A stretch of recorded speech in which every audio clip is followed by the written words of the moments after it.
Hi hello வணக்கம். இது உங்கள் சிவி ஜோன்ஸ். எல்லாரும் எப்படி இருக்கீங்க? இப்போ பார்த்தீங்கன்னா ஒரு ஃபுட்டு பிரச்சனை அது காலையில் நடந்துச்சு. அப்புறம் என்னன்னு கேட்டிங்கன்னா இப்போ வந்துட்டு ராணுவுக்கும் விஷாலுக்கும் சண்டை. என்னங்க சொல்கிறது, இவங்க ரெண்டு பேருக்குமா இது வரைக்கும் நடந்ததே இல்லையா அப்படின்னா, நேற்று கூட தான் வந்துட்டு அருணுக்கும் விஷாலுக்கும் இது வரைக்கும் நடந்ததில்லை. நேற்று நடந்துச்சா இல்லையா அந்த மாதிரி. ஏன் அப்படின்னா விஷாலோட பேரை வந்துட்டு அங்கே ஒரு தப்பு பண்ணியிருக்கார் ராணு. இவர் வந்துட்டு அழகாக நானும் விஷாலும் தான் அதை சாப்பிட்டோன்ற மாதிரி சொல்லிட்டு வந்திருக்காரு. ஏற்கனவே ஃபுட்டு பிரச்சனை பெரிய பஞ்சாயத்தாக போயிட்டுருக்கு. அதுலேயும் தயிரை யார் அதிகமாக சாப்பிட்டான்றது ஒரு பெரிய பிரச்சனை போயிட்டுருக்கு. ஏன்னா எல்லாருக்கும் காமனாக வந்த தயிரில் வந்துட்டு ஒரு சில பேர் அதிகமாக எடுத்துருக்காங்க பொழுது. அதில் முக்கிய குற்றவாளி நம்ம ஆள் ராணுவ போல இருக்குது. இவர் என்ன பண்ணிட்டுருக்காரு, எடுத்துகிட்டு அங்கே வந்து அந்த பிரச்சனை வரும்போது நானும் விஷாலும் தான் சாப்பிட்டோன்ற மாதிரி சொல்லியிருக்காரு. அதை விஷால் கேட்டு இங்கே வந்து கேட்குறாரு, ஏன்னா அங்கே ஒரு பிரச்சனை ஃபுட்டு பிரச்சனை வருது, நானும் விஷாலும் தான் சாப்பிட்டோம் ப்ரெட்டு தயிர்னு சொல்லியிருக்கே. ப்ரெட்டு வந்து எனக்காக எடுத்து வந்தால் சரி, தயிர் நான் எப்போ எடுத்தேன் அப்படின்னா, இல்லை அன்றைக்கி தான் நான் வந்து உனக்கு கொடுத்துறேன் அப்படின்றாரு. அப்போ இவர் நான் இந்த வாரத்தில் 2 வாரம் தான் வாட்டி தான் நான் சாப்பிட்ருக்கேன், 2 ஸ்பூன் தான் சாப்பிட்ருக்கேன், அதில் சாப்பாடுக்கும் தயிர் ஊற்றிக்க மாட்டேனடா அப்படின்ட்டு. ஏன்டா நான் அன்றைக்கி சாப்பிடும்போது என்ன பண்ண, நீ தானே எந்தலேருந்து எடுத்த, நான் அப்போவே சொன்னேன்னா இல்லையா இது எடுக்க, இல்லை 1 ஸ்பூன் தான் எடுத்து, 1 ஸ்பூன் இல்லை நீ அதிகமாக எடுத்து, அப்போயே நான் சொன்னேன் இது ஒரு பிரச்சனையாக வரும்டா அப்படின்னு. பார்த்துக்கலாம் மச்சான் நீ அப்போ சொன்னேன்.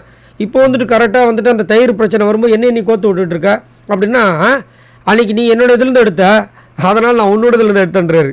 ஆனால் பாய்களா, என்ன இதுக்கு சின்ன புலத்தனமாக இருக்குன்ற மாதிரி இருக்குது. ஆனால் ராணுவ ஒரு சில நேரங்களில் பண்ணுறது பார்க்கும்போது நம்மளுக்கு ரொம்ப பயமாக இருக்குது.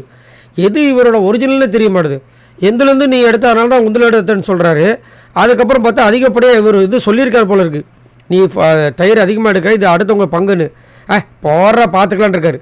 இப்போ நிறைய பேருக்கு தயிரே வரலன்னு சொல்லிட்டு இங்கே ஒரு பெரிய ஒரு பிரச்சனை போயிட்டுருக்கு. உடனே இதை வந்து சொல்லிவிட்டு இந்த மாதிரிலாம் என்னை வந்து, அதாவது நீ ப்ரெட்டுக்கு வந்து என்னை சொல்லு, நான் வந்து நிற்கிறேன், ஆனால் தயிருக்கெலாம் தேவலாமல் என்னை வந்து கோத்து விடாத, அங்கெல்லாம் வந்து தேவலாமல் நிற்க முடியாது அப்படின்போது இவர் வந்து பார்த்துட்டு டென்ஷன் ஆகிறார். எப்பா ஒரு பிரச்சனை வந்து அப்படியே தனியாக விட்றாதீங்கடா, எப்பா ஒன்றா தயவு செஞ்சு இருங்கடா அப்படின்ற மாதிரி இவர் கத்துறாரு. இந்த மாதிரி கத்துற வரல என்கிட்ட வச்சுக்காத. என்ன நான் ப்ரெட்டுக்கு வந்து கேட்டேன், இல்லைன்னு சொல்லலை. என்ன நீ சும்மா வந்து தயிருக்கெல்லாம் வந்து இது பண்ணிட்டு இருக்காதுன்னு போது, நான் உனக்காக தான் எடுத்து வந்தேன் விடு அப்படின்னா, இனிமேல் அப்போ தயவு செஞ்சு எனக்கு எதுவுமே நீ எடுக்காத, நான் இனிமேல் நான் பார்த்துக்கிறேன் அப்படின்போது, ஆமாண்டா நானும் அதை முடிவு பண்ணுறாரு. அப்படிலாம் இல்லைடா அப்படின்னு சொல்ல மாட்டார். ஏன்னா ஏன் அப்படிலாம் இல்லைடா அப்படின்னு சொல்கிறத ராணுவோட கேரக்டர் இது வரைக்கும் பண்ணியிருக்காரு. ஆனால் இங்கே வந்து என்ன சொல்கிறார், ஆமாம்மா நானும் அதான் திங்க் பண்ணேன், உனக்கு இனிமேல் எதுவுமே பண்ணக்கூடாதுன்றார் இவர். அவரும் வந்துட்டு ஆமாப்பா அதான்ப்பா எனக்கும் பெஸ்ட்டு, தயவு செஞ்சு இனிமேல் எனக்கும் பண்ணாது, நீ பண்ணிட்டு இது மாதிரி சொல்லிக்கட்ட பற்றியா, அது எனக்கு காண்டாகுதுன்னு ஓகேடான்ட்டார்.